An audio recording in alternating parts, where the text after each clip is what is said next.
Belakangan ini, kemajuan teknologi semakin pesat. Salah satunya dengan hadirnya sebuah teknologi bernama RTX atau yang biasa disebut dengan Ray Tracing.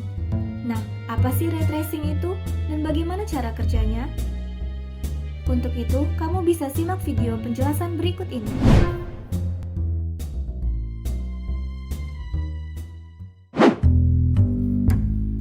Ray tracing sering digunakan pada aplikasi komersial saat ini, karena pasalnya, ray tracing dapat menghasilkan simulasi penampilan objek 3D yang menyerupai aslinya atau fotorealistik. Contoh aplikasi komersial yang menggunakan metode ray tracing dalam proses rendering adalah Blender dan 3ds Max. Teknik ray tracing rendering sebenarnya sudah ada sejak 1980 ketika gambar 3D pertama kali muncul. Metode ini dikemukakan oleh Bapak René Descartes, seorang penemu yang juga membuat pelangi dalam bola kaca. Teknik ini memanfaatkan teori pemantulan dan pembiasan cahaya. Konsep dasar pada teknik ini berdasarkan sumber cahaya dan warna yang ditampilkan dalam piksel. Proses pembuatannya terus berulang sampai mendapatkan piksel yang sudah terbentuk. Ray tracing melakukan proses yang disebut denoising, di mana algoritmanya dimulai dari kamera sudut pandang kita melacak dan menunjukkan bayangan terpenting dari cahaya dan bayangan. Ini juga menggunakan machine learning untuk membuat gambar fotorealistik.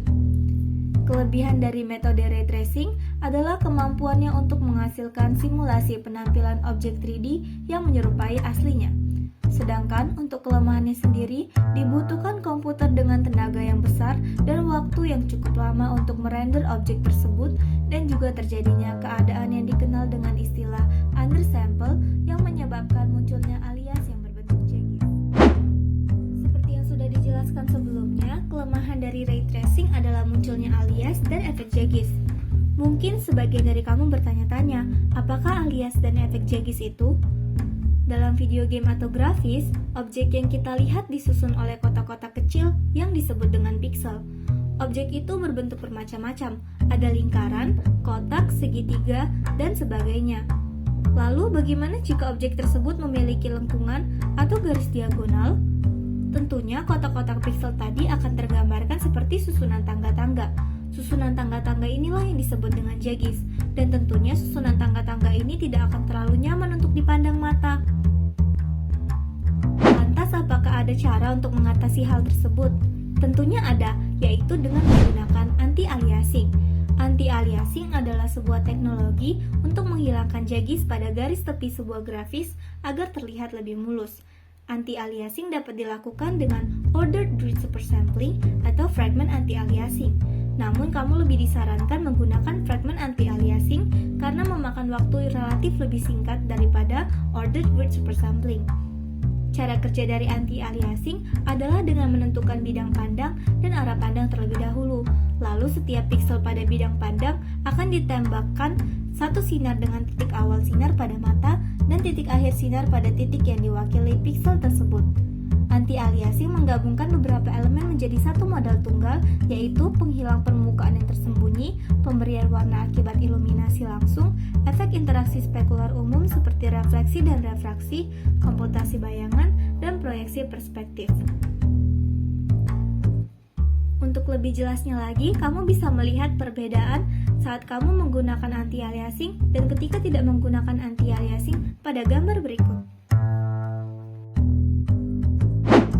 Nah, sekarang kita masuk ke jenis-jenis anti-aliasing. Nah, jenis-jenis anti-aliasing sendiri terbagi menjadi 4, yaitu MSAA atau multisampling anti-aliasing, yang kedua ada TXAA atau temporal anti-aliasing, yang ketiga ada SSAA atau super sampling anti-aliasing, dan yang terakhir ada FXAA, phase approximate anti-aliasing.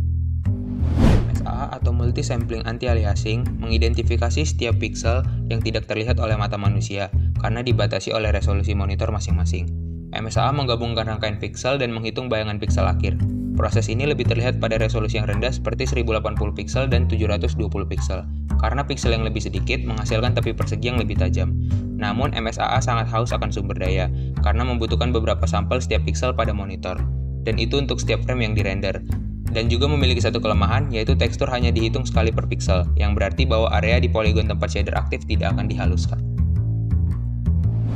CMAT anti-aliasing atau FXAA adalah algoritma yang dikembangkan oleh mitra NVIDIA untuk memecahkan masalah MSAA. Dalam hal ini membutuhkan sumber daya komputasi yang jauh lebih sedikit. Di sini kita dapat melihat perbedaan dalam bingkai per detik dan itu menganalisis poligon dengan kurang cermat. Ini berarti FXAA hanya menemukan dan menghaluskan tepinya, tetapi tidak dengan seluruh bingkai. Juga memperhitungkan penghalusan tekstur di sekitar poligon, sementara MSAA benar-benar mengabaikannya. Bentuk lain dari anti-aliasing adalah SMAA atau Subpixel Morphological Anti-Aliasing. Ini adalah teknik pasca produksi yang mirip dengan FXAA, tetapi berdasarkan pengenalan pola yang semakin menjadi populer di game saat ini, setelah menganalisis ujung garis diagonal, metode ini membandingkan kotak dengan yang sebelumnya untuk meminimalisir blur dan menghilangkan jegis. Istilah subpixel menyiratkan representasi yang tepat karena banyak titik dalam satu area pixel, karena resolusi ini tidak dapat ditampilkan di layar atau disampel dan disematkan.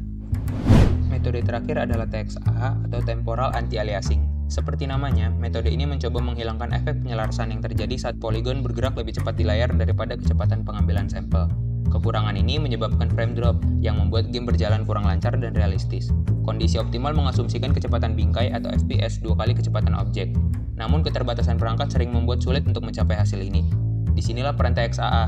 Jika bola bergerak di layar dan hanya muncul selama 5 frame, TXAA menginterpelasi lalu lintas dan mengaburkan jalur antara setiap lokasi yang dirender. Tapi ini bukan akhir. Metode ini biasanya akan dikombinasikan dengan MSAA yang kuat dan berbagai filter film untuk menghasilkan pemandangan yang sangat jelas, tidak peduli seberapa dinamisnya mereka. Metode ini telah digunakan dengan sempurna oleh NVIDIA dan oleh game seperti Watch Dogs. Perhatikan bagaimana flora latar belakang terlihat lebih menyatu dengan TXAA 4 kali dan MSAA 8 kali. Ini pasti halus dan sebagian besar objek latar depan tidak akan terlihat berbeda. Namun, apapun yang bergerak sesekali akan terlihat lebih realistis. Kelemahannya di sini tentu saja adalah bahwa kadang blur bisa menyiksa.